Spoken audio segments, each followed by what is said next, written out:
تقریر شروع کرنے سے پہلے ایک جملہ بولنا چاہتا ہوں۔ محسن صاحب نے اتنی مرتبہ اعلان کیا، جس قوم کو کرسی پہ بیٹھنے کی کا سلیقہ نہیں ہوتا، ایسی قوم کو کرسی عطی نہیں جاتی ہے۔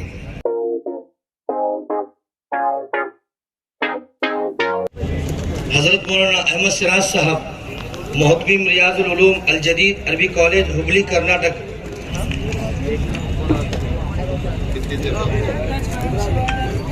السلام علیکم ورحمۃ اللہ وبرکاتہ۔ الحمدللہ وحدہ والصلاة والسلام علی من لا نبی بعدہ۔ اعوذ باللہ من الشیطان الرجیم، بسم اللہ الرحمن الرحیم۔ ان اللہ لا یغیر ما بقوم حتی یغیر ما بانفسہم۔ محترم جناب تنویر دامت برکاتہم العالیہ، اسٹیج پر بیٹھے ہوئے علماء کرام، مجھ سے کہا گیا ہے کہ اسلام اور سیاست کے موضوع پر میں آپ سے بات کروں، اور میں 30 سے 35 منٹ بات کروں گا انشاءاللہ۔ جو لوگ مجھے جانتے ہیں انہیں معلوم ہے کہ میں وقت کا سخت پابند آدمی ہوں۔ ہم اللہ تعالیٰ سے دعا کرتے ہیں کہ اللہ تعالیٰ ہمیں صحیح بات کہنے کی اور آپ کو صحیح بات سمجھنے کی توفیق عطا فرمائے۔ تقریر شروع کرنے سے پہلے ایک جملہ بولنا چاہتا ہوں۔ محسن صاحب نے اتنی مرتبہ اعلان کیا، جس قوم کو کرسی پہ بیٹھنے کی کا سلیقہ نہیں ہوتا، ایسی قوم کو کرسی عطی نہیں جاتی ہے۔ اس بات کو نوٹ کر لیں۔ اتنی مرتبہ اعلان کرنے کے بعد اگر کرسی پر بیٹھنے کا سلیقہ نہیں ہے، ایسی قوم کو پروردگار عالم کرسی دیتا نہیں ہے، کیونکہ آپ کے اندر بیٹھنے کی صلاحیت نہیں ہے۔ معذرت کے ساتھ میں جس ٹاپک پر بات کرنا چاہ رہا ہوں، اسلام اور سیاست۔ ایک شعر ہے جو اس کا آدھا مصرع بہت مشہور ہے کہ جدا ہو دی سیاست سے تو رہ جاتی ہے چنگیزی۔ اس کا پہلا مصرع ہے کہ نظام بادشاہت ہو یا جمہوری تماشا ہو، جدا ہو دی سیاست سے تو رہ جاتی ہے چنگیزی۔ مطلب کہنا چاہتے ہیں شاعر کہ اگر دین کو سیاست سے جدا کر دیں گے تو کرپشن تو رہ جائے گا، سیاست نہیں رہے گی۔ کرپشن تو رہے گا لیکن سیاست نہیں رہے گی، جو آپ بہت آسانی سے دیکھ رہے ہیں۔ یہ تقریباً پچھلے جتنے بھی امریکن پریزیڈنٹ ہوئے ہیں، سب نے جو ہے وہ ایک بات کہی ہے کہ دھرم کو راجنیتی سے الگ رہنا چاہیے۔ ہمارے بھی جتنے پی ایم گزرے ہیں انہوں نے بھی یہ باتیں کہی ہیں۔ اس کو دیکھا دیکھی ہم مسلمانوں نے بھی یہ کہنا شروع کر دیا کہ دھرم کا راجنیتی سے سمبند نہیں ہونا چاہیے۔ جن لوگوں نے کہا ہے انہوں نے صحیح کہا ہے، لیکن آپ جو کہہ رہے ہیں وہ غلط کہہ رہے ہیں۔ انہوں نے کیوں کہا ہے صحیح، اس کی وجہ بتا دیتا ہوں، اور ہم غلط کیوں کہہ رہے ہیں اس کی بھی وجہ بتا دیتے ہیں تاکہ آپ کو پوری بات معلوم ہو جائے۔ جتنے بھی دنیا میں دھرم ہے، جتنے بھی دھرم ہیں، کسی بھی دھرم کی دھارمک پستک میں، میں ہندی سے بی اے ہوں، پی یو سی سے سنسکرت سے پاس ہوں، اور اکنامکس اور انگلش سے میں بی اے ہوں، اردو سے ایم اے ہوں اور عالم ہوں۔ جتنے بھی دنیا میں دھرم ہیں، ان دھرموں کی دھارمک پستک میں یہ نہیں لکھا ہوا ہے کہ دیش کو چلانے کے لیے، قوم کو سیاست میں لانے کے لیے دھارمک اصول کیا ہے۔ لہذا ان لوگوں نے جو یہ باتیں کہیں کہ دھرم کا راجنیتی سے سمبند نہیں ہونا چاہیے، تو انہوں نے صحیح کہا، کیونکہ ان کے پاس دھرم کے اندر راجنیتی چلانے کی صلاحیت نہیں ہے، تو ٹھیک انہوں نے کہا۔ اور ہم بیوقوفوں نے کیا کیا کہ دیکھا دیکھی ہم نے بھی چولہا پھونکی والی بات کر دیا اور ہم بھی جملہ بولنے لگے کہ راجنیت کا دھرم سے سمبند نہیں ہے. اچھا ایمانداری سے بتائیے کہ سب سے بڑا دھارمک اس 1450 سال میں کون ہے؟ حبیب مصطفیٰ سرکار دو عالم تاجدار مدینہ ہے. تاجدار مدینہ حاکم مدینہ ہے یا نہیں ہے؟ مدینہ کے رولر ہے یا نہیں ہے؟ بھارت کا پی ایم بولے کہ میں بھارت کا پی ایم ہوں لیکن راجنیتک نہیں ہوں، یہ جملہ صحیح ہوگا؟ بھئی کوئی بھی پی ایم سی ایم بولے کہ میں سی ایم ہوں، میں پی ایم ہوں لیکن میں راجنیتک نہیں ہوں، تو یہ کیا بات ہوئی؟ ہمارے حبیب مصطفیٰ سید الانبیاء ہیں، آخر انبیاء ہیں، لیکن حاکم مدینہ ہیں. تو آپ یہ کیسے کہہ سکتے ہیں کہ اسلام کا راجنیت سے سمبند نہیں ہے؟ یہ تو آپ کا جملہ ہی غلط ہو جائے گا نا. اس کے بعد سب سے زیادہ محترم پرسنالٹی شخصیت ہمارے پاس ابو بکر صدیق رضی اللہ تعالیٰ عنہ کی ہے. ابو بکر بھی حاکم ہے، حضرت عمر رضی اللہ تعالیٰ عنہ حاکم ہے. لمبی لسٹ ہے، میں ٹائم نہیں برباد کرنا چاہ رہا ہوں. تو اسلام کا راجنیت سے سمبند دھرم کا نہیں ہونا، یہ ہم نے جو باتیں کہیں یہ غلط کہیں. اگر ہم کہیں گے تو پھر یہ کہنا پڑے گا کہ محمد صلی اللہ علیہ وسلم حاکم مدینہ ہے لیکن سیاستدان نہیں ہے، یہ کہنا پڑے گا. اور جو کہے گا وہ غلط کہے گا. آپ کو ایک چھوٹا سا واقعہ سناتا ہوں حدیث کی روشنی میں. ایک بہت مشہور کتاب ہے سیرت کی، اس کا نام ہے محسن انسانیت. نعیم احمد صدیقی صاحب کی لکھی کتاب ہے، بہت بڑے اسکالر ہیں. انہوں نے ایک واقعہ لکھا ہے سیاست کا اسلام سے تعلق پر. نبی کریم صلی اللہ علیہ وسلم جب مکے میں دعوت کا کام کر رہے تھے، ابھی ٹوٹل مسلم آبادی 75 کے اندر رہی ہوگی، یعنی جتنا آپ کے وی آئی پی میں بیٹھے ہوئے ہیں اس سے بھی کم ٹوٹل دنیا میں کی آبادی تھی مسلمانوں کی. نبی کریم صلی اللہ علیہ وسلم جو ترتیب اللہ نے بتائی تھی اس ترتیب سے کام کر رہے تھے. ایک شخص تھا عامر قبیلے کا، وہ حبیب مصطفیٰ صلی اللہ علیہ وسلم کے پاس آیا اور اس نے کہا کہ میں پورے قبیلے کے ساتھ اسلام قبول کرنا چاہتا ہوں. اللہ کے رسول صلی اللہ علیہ وسلم، بہت بڑا قبیلہ تھا یہ، یعنی تو تقریباً 4 سے 5 ہزار لوگ ایک ساتھ کیا ہو جائیں گے، اسلام میں آ جائیں گے. اللہ کے رسول صلی اللہ علیہ وسلم اندر اندر بہت خوش ہوئے. اس نے کہا لیکن ایک کنڈیشن ہے ہماری. تو اللہ کے رسول نے کہا بتائیے بھائی کیا کنڈیشن ہے؟ اس نے کہا کہ آپ کی ساری ایکٹیویٹیز میں نوٹ کر رہا ہوں. وہ قبیلے کا سردار کہہ رہا ہے ساری ایکٹیویٹیز میں نوٹ کر رہا ہوں، اور ایک نہ ایک دن مدینے پر آپ کا جھنڈا گڑے گا. یہ کب کہہ رہا ہے؟ جبکہ ابھی 3 ہی ٹاپک پر حبیب مصطفیٰ بات کر رہے ہیں، ایک آخرت، ایک رسالت، اور ایک نبی کریم صلی اللہ علیہ وسلم کی رسالت، آخرت اور دعوت. یہ 3 دعوت میں 3 ہی باتیں تھیں، کوئی چوتھی بات نہیں تھی. نبی کریم صلی اللہ علیہ وسلم نے کہا بتائیے شرط کا، کہا کہ آپ کے بعد نامنی ہمارے نام لکھ دیجئے کہ میں ولی عہد ہوں گا اور میں بادشاہ بنوں گا. ابھی تو بادشاہ وادشاہ کا کوئی تصور ہی نہیں تھا، حاکم کا کوئی کانسیپٹ ہی نہیں تھا. اللہ کے رسول صلی اللہ علیہ وسلم کو کیا کہنا چاہیے تھا کہ بھیا ہم مسجد سنبھال لیں گے اور تم آ کر کے رولر بن جانا، حاکم بن جانا، ٹھیک ہے آ جاؤ 5000 آدمی. حبیب مصطفیٰ صلی اللہ علیہ وسلم کی پہلے دن کی پلاننگ ہے یہ لوگوں کو غلط فہمی ہے. نبی کریم صلی اللہ علیہ وسلم کو فوراً آفر قبول کرنا چاہیے تھا کہ آپ آ جائیے گا اور آپ حاکم بن جائیے گا اور ہم مسجد سنبھال لیں گے. اللہ کے رسول صلی اللہ علیہ وسلم نے فرمایا کہ دیکھو جو تم باتیں کر رہے ہو میں قطعی نامنی نہیں لکھ سکتا. آپ نے جو جملہ کہا کہ وَالْأَمْرُ بِيَدِ اللَّهِ وَضَعُوا حَيْثُ يَشَاءُ، ہاتھ اللہ کے ہاتھ میں اس وقت معاملات ہوں گے. رب ذوالجلال جیسا چاہے گا وہ کرے گا.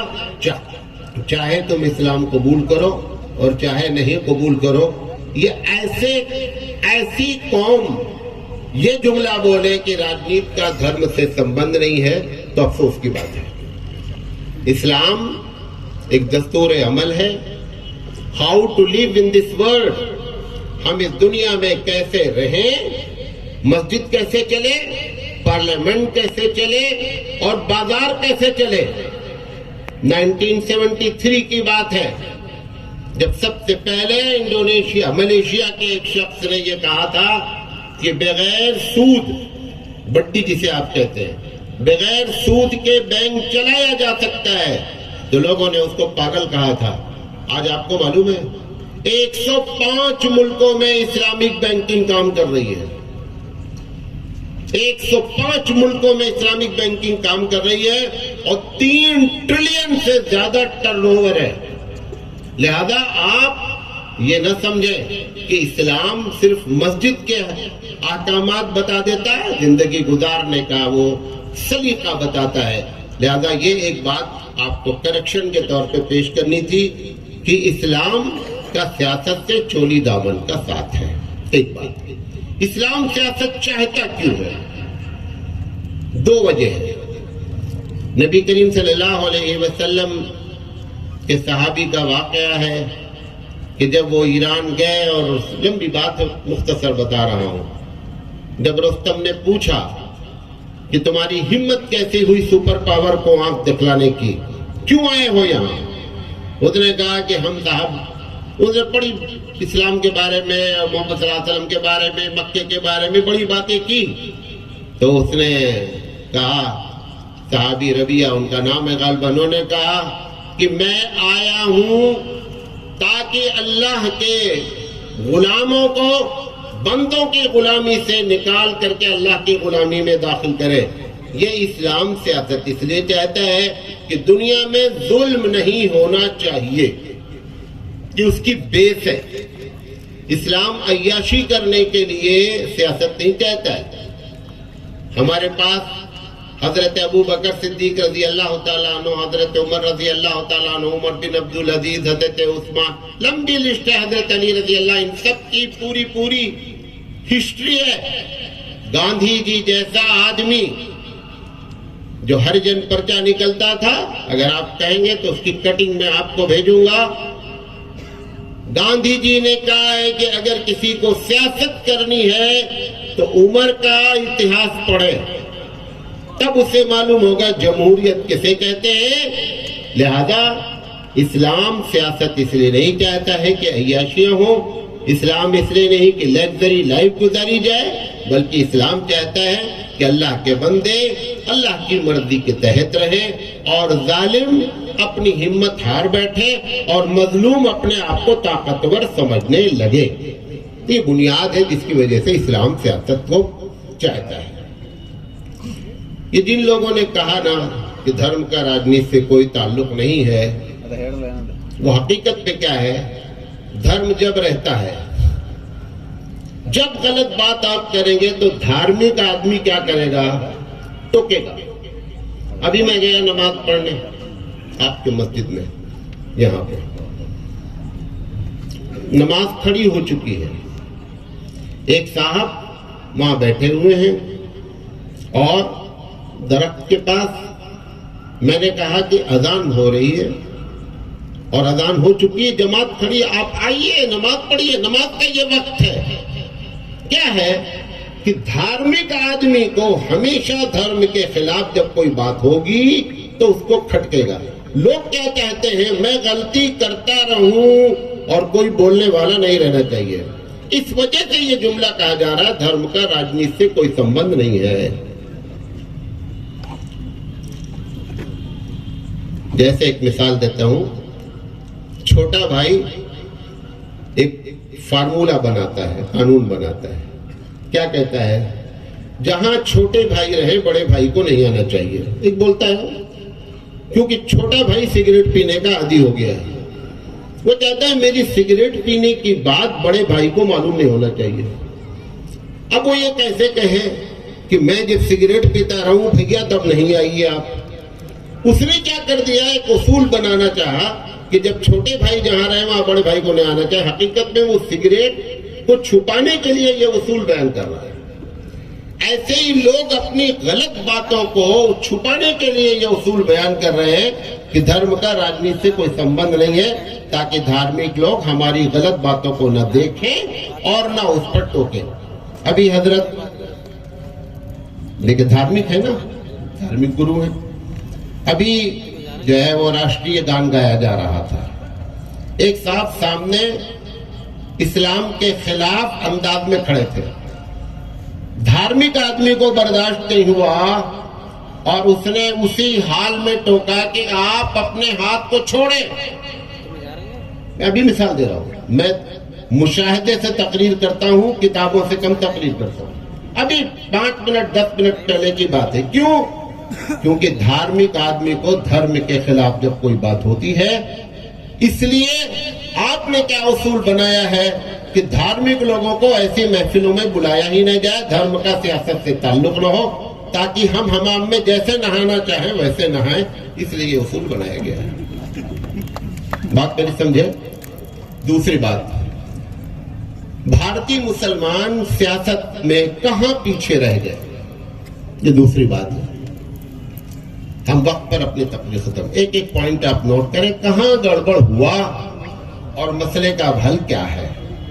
سب سے پہلی چیز، آزادی میں زبردست مسلمانوں نے حصہ لیا، اس پر غیر مسلم اسکالر بھی اور مسلم اسکالر بھی جانتے ہیں۔ آزادی جب حاصل ہوئی 1947 میں، تو جو مسلم رہنما تھے ان میں ایک بڑا طبقہ علماء کا تھا۔ علماء نے سوچا کہ ہماری جو ذمہ داری تھی وہ ہم نے ادا کر دیا، اب ملک آزاد ہو گیا ہے، لہذا ملک آرام سے چلے۔ تو ایک طبقہ خانقاہ میں لگ گیا، ایک طبقہ مدارس میں لگ گیا، ایک طبقہ سمجھا کہ میری ذمہ داری ختم ہو گئی ہے، اور ایک طبقے نے یہ کہنا شروع کر دیا، وہ امریکہ کے بیان پر کہ راجنیت سے دھرم کا کوئی سمبند نہیں ہے۔ یہ جو 4 طبقے میں آپ بٹے، یہاں سے سیاسی لحاظ سے آپ کی حیثیت کیا ہو گئی؟ ختم ہو گئی۔ معاملہ یہاں پہ خراب ہوا، نمبر 1۔ نمبر 2، آزادی کے بعد حقیقت یہ ہے کہ کوئی پلاننگ ایسی نہیں کی گئی مسلمانوں کے لیے کہ آزاد ہونے کے بعد اب آزاد بھارت میں مسلمان کیسے رہے گا۔ میں ایک مثال دیتا ہوں تب آپ کو آسانی سے بات سمجھ۔ اتنے لوگ بیٹھے ہیں، ایک بڑی تعداد، بھلے مغرب آپ نے نہیں پڑھی لیکن جمعہ تو پڑھتے ہی ہوں گے نا۔ بھئی ابھی مغرب چھوڑے نا، اللہ کو چھوڑ کر مسلمان اپنا مسئلہ حل کرنا چاہے، ایسے 2000 پروگرام کر لو، مسئلہ نہیں حل ہوگا۔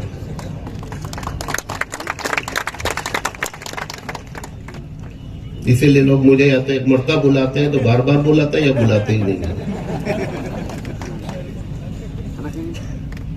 جمعہ میں مسلمان آتے ہیں، نماز پڑھتے ہیں۔ آزادی کے بعد جو پلاننگ کی بات میں نے بتائی، آپ دیکھیے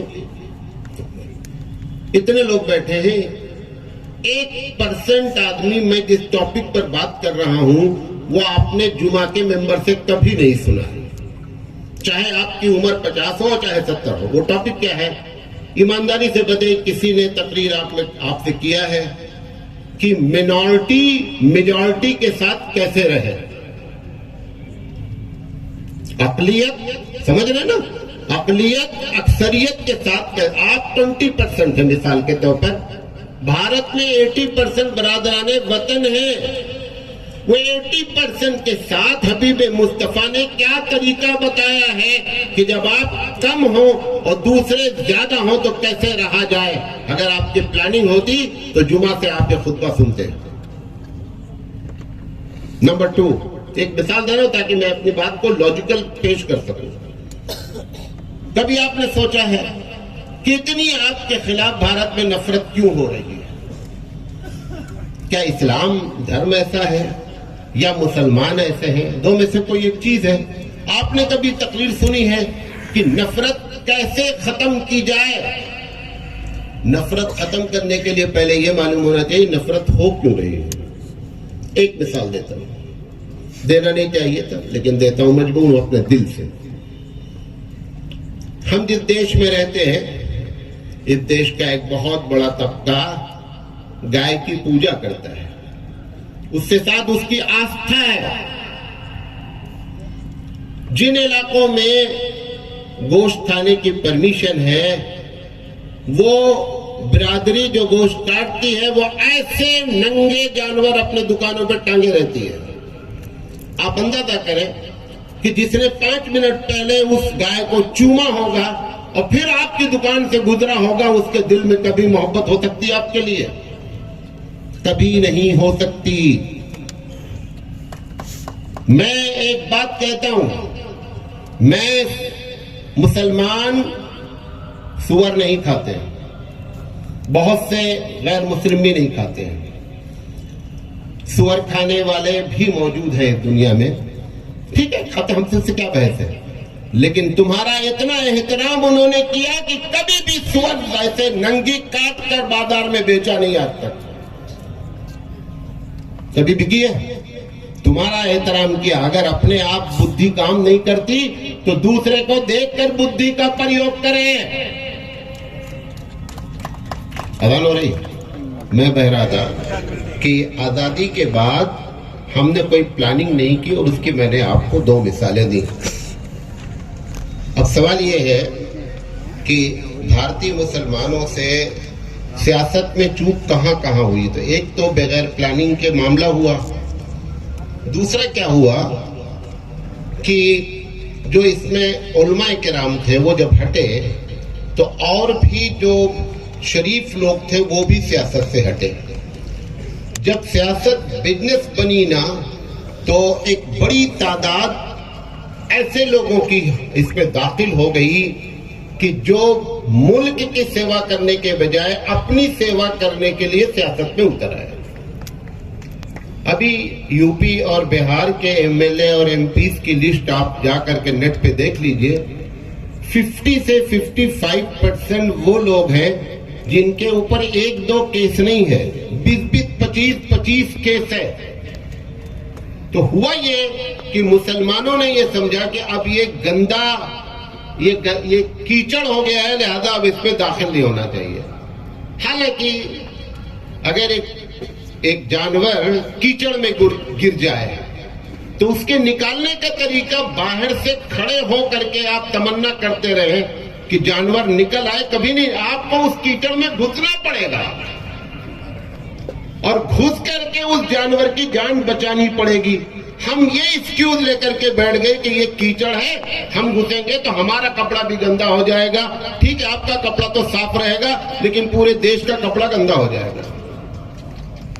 یہ دوسری ہم سے بھول ہو رہی ہے, ہم یہ جو سمجھ رہے ہیں.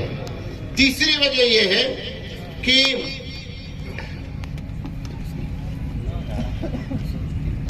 پچھلے 1947 کے بعد سے مسلمانوں کی اپنی کوئی جماعت تو قاعدے کی ہے نہیں, پارٹی.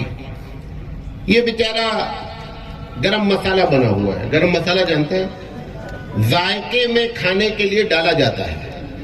جب کھانے کا ٹائم ہوتا ہے تو گرم مسالہ نکال کے باہر رکھ دیا جاتا ہے.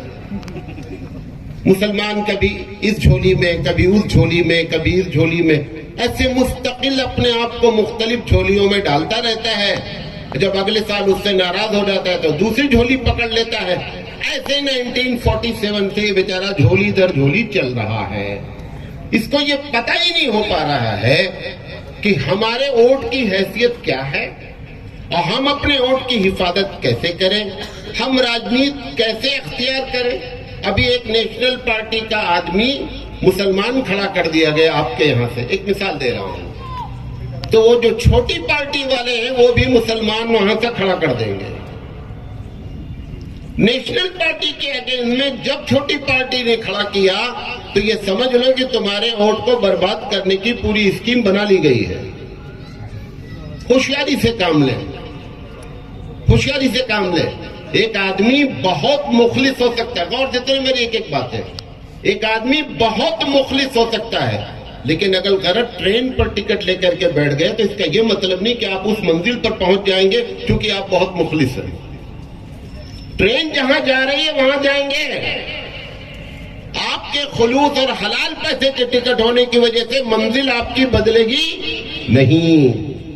یہ بھول ہوئی مسلمانوں سے. اس کا نتیجہ کیا نکلا؟ جتنی پارٹیاں بنتی گئیں، ہر پارٹی، میں یو پی میں 2 مرتبہ مجھے وہ چھوٹی پارٹیوں نے آفر دیا کہ آپ ایم ایل اے کا الیکشن لڑیے. تو میں نے کہا کہ آپ کس کا ووٹ مجھے دلوائیں گے؟ کہا مسلم ووٹ. ہم نے کہا مسلم ووٹ سب لوگ مجھے دے دیں تو بھی میں جیت جاؤں گا. کہا آپ نہیں جیتے لیکن سامنے والا تو ہار جائے گا. یہ نظریے سے الیکشن لڑا جا رہا ہے. ہم جیتے نہ جیتے لیکن تم ہار جاؤ. تاش میں ایک کھیل ہوتا ہے جس کو ترپ کہتے ہیں. سنا؟ کہتے ہیں ترپ کا پتا ڈال دو تاکہ اور ترپ گر جائے، بھلے ہمارا ہاتھ بنے نہ بنے لیکن ترپ گر جانا چاہیے.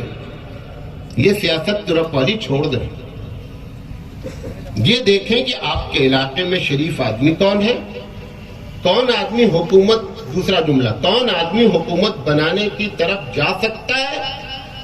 اور یہ جو آپ کہتے ہیں نا مسلمانوں مل جاؤ، متحد ہو جاؤ، اچھی بات، کتنا اچھا جملہ ہے. اچھا جب تم کہو گے مسلمانوں متحد ہو جائے تو سامنے والا کیا کہے گا کہ سب لوگ الگ الگ ہو جاؤ. آپ دیکھیں کیسی کیسی باتیں کرتے ہیں.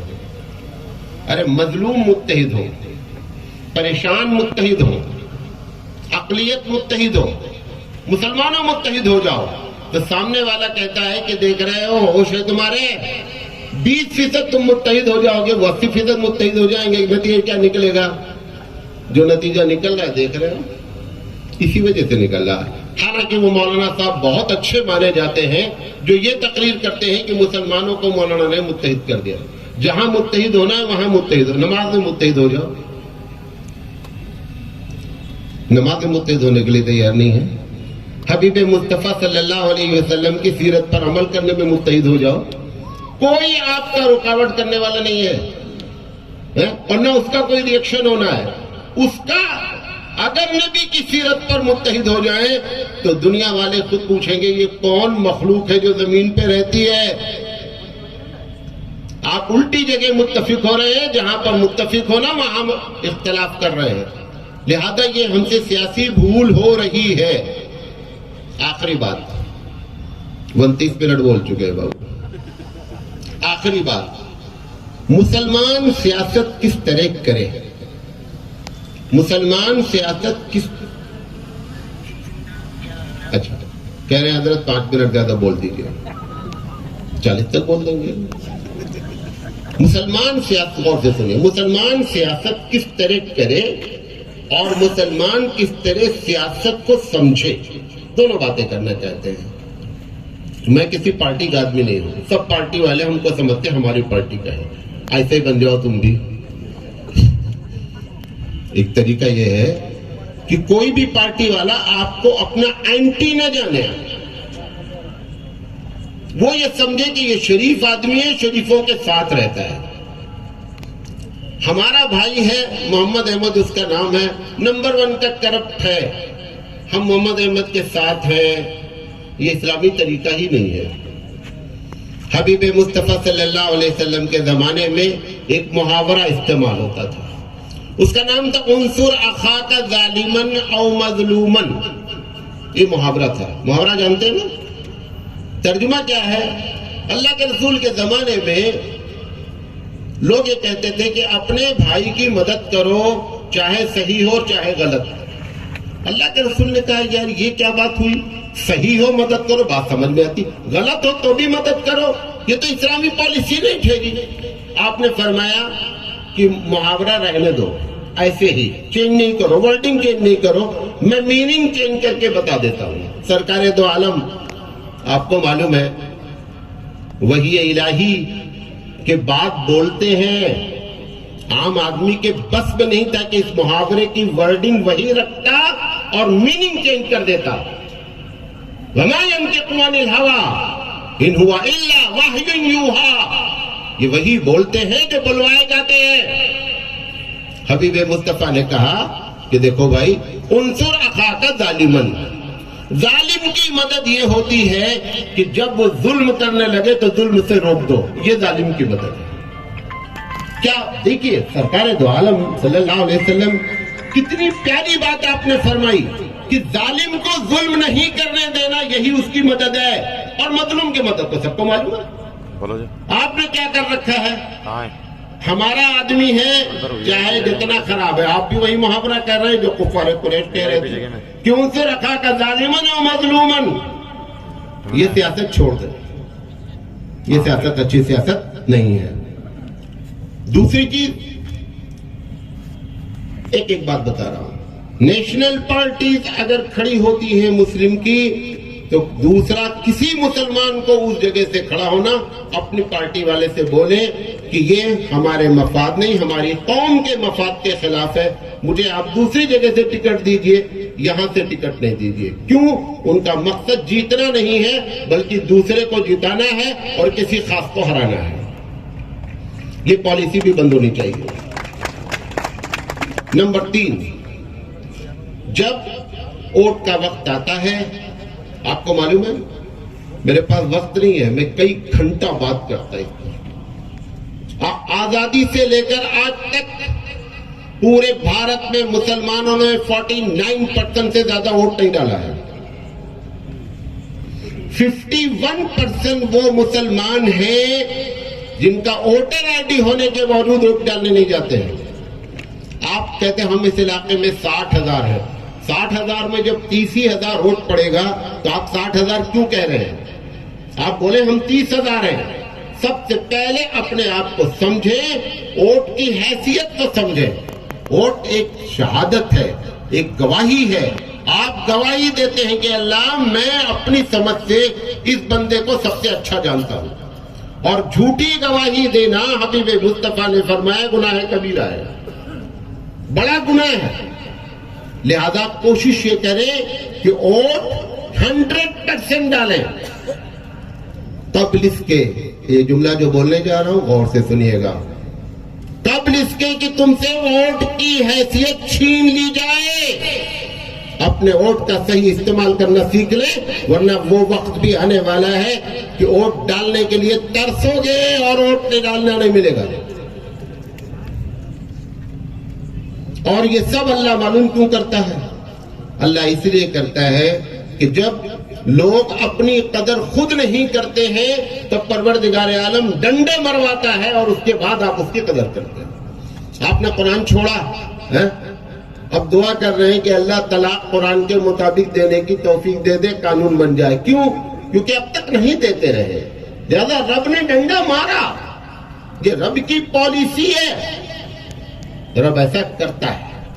لہذا ووٹ 100% ڈالیں۔ نمبر 1، کتنے لوگ ہیں؟ لاکھوں کی تعداد میں نہیں، پورے بھارت میں کروڑ سے زیادہ مسلمان ہیں جو 18 کے اوپر ہو گئے ہیں اور ووٹر آئی ڈی ان کے پاس نہیں ہے۔ ووٹر ابھی ٹائم ہے، ابھی ٹائم ہے۔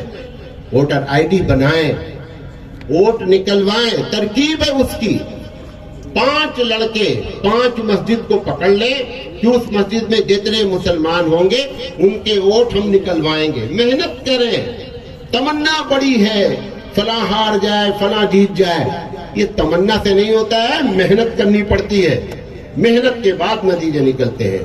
لہذا ووٹ کی باتوں کو سمجھنے کی کوشش کریں اور سیاست کس طرح کرنا چاہیے یہ بھی جان لیں۔ میں اگر آپ سے کہوں کہ میں آپ کو پی ایم بناتا ہوں لیکن آخرت میں جہنم میں جائیں گے، آپ بتائیے کریں گے؟ آپ کریں گے؟ کیوں؟ وہی تو ہو رہا ہے۔ پردھان سے لے کر پردھان منتری تک، کیوں ہم پردھان بننا چاہتے ہیں؟ کیوں پردھان بھی پیسارے ہیں؟